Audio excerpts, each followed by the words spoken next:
একাদশ দ্বাদশ নিয়োগ দুর্নীতি মামলায় এই প্রথম চার্জ গঠনের প্রক্রিয়া সম্পূর্ণ হলো। পার্থ চট্টোপাধ্যায়, পরেশ অধিকারী, অঙ্কিতা অধিকারী সহ 21 জনের বিরুদ্ধে চার্জ গঠনের প্রক্রিয়া শেষ। প্রকাশ সিনহা আমাদের প্রতিনিধি আরো বিস্তারিত বলবেন এই নিয়ে। কি খবর রয়েছে প্রকাশ?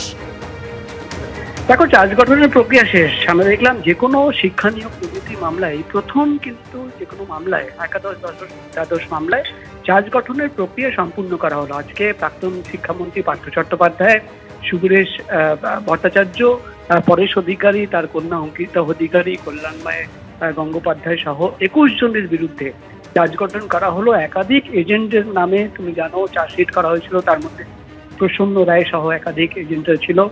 তাদের প্রত্যেককেই কোর্টে জানিয়ে দেওয়া হলো যে তাদের বিরুদ্ধে কোন কোন ধারায় চার্জ গঠন করা হলো। আজকে আমরা দেখলাম পার্থ চট্টোপাধ্যায় তিনি হাসপাতালে ভর্তি এবং হাসপাতাল থেকেই ভার্চুয়াল মোডে তাকে পেশ করা হয় এবং বিচারক তাকে যখন প্রশ্ন করেন যে কি বলবেন, আপনার বিরুদ্ধে এই সমস্ত অভিযোগ রয়েছে, কনস্পিরেসির অভিযোগ রয়েছে যে আপনি একাধিক অফিসারদের আধিকারিকদের বসিয়েছিলেন দুর্নীতি করার জন্য। পার্থ চট্টোপাধ্যায় বক্তব্য তিনি ভার্চুয়ালি বিচারককে বলেন যে সমস্ত অভিযোগ কিন্তু ভিত্তিহীন এবং তার বিরুদ্ধে যে অভিযোগ আনা হয়েছে সেটা কিন্তু সম্পূর্ণ মিথ্যে। তিনি সম্পূর্ণভাবে নির্দোষ এবং 3.5 বছর তাকে জেলে রাখা হয়েছে তার যাতে তিনি মুখ না খুলতে পারেন। অর্থাৎ আমরা দেখলাম প্রাক্তন শিক্ষামন্ত্রী পার্থ চট্টোপাধ্যায় ভার্চুয়াল মোডে দাবি করলেন যে তিনি কিন্তু নির্দোষ এবং তার বিরুদ্ধে যে একাধিক অভিযোগ আনা হয়েছে সেটা কিন্তু ভিত্তিহীন।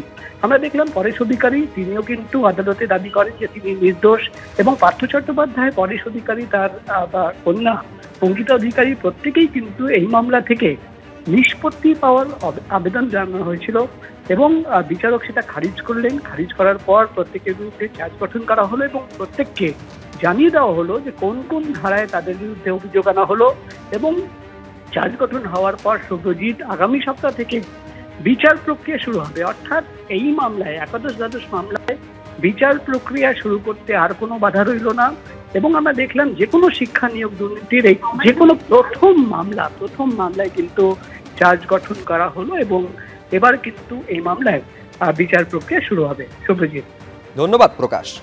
বিচার বিভাগীয় কাজের জন্য অর্থ বরাদ্দ না হওয়ায় কলকাতা হাইকোর্টের প্রশ্নের মুখে রাজ্যের মুখ্য সচিব। অর্থের কারণে বিভিন্ন আদালতের প্রচুর কাজ আটকে রয়েছে, কবে অর্থ বরাদ্দ হবে রাজ্যের মুখ্য সচিবের কাছে জানতে চাইল আদালত।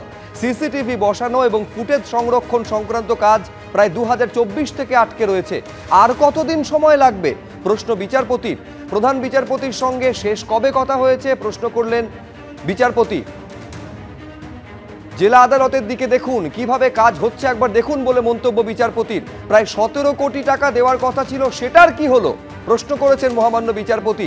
ধাপে ধাপে অর্থ বরাদ্দ হচ্ছে, আজই বিচার বিভাগকে 10 কোটি টাকা দেওয়া হচ্ছে বলে জানালেন মুখ্য সচিব।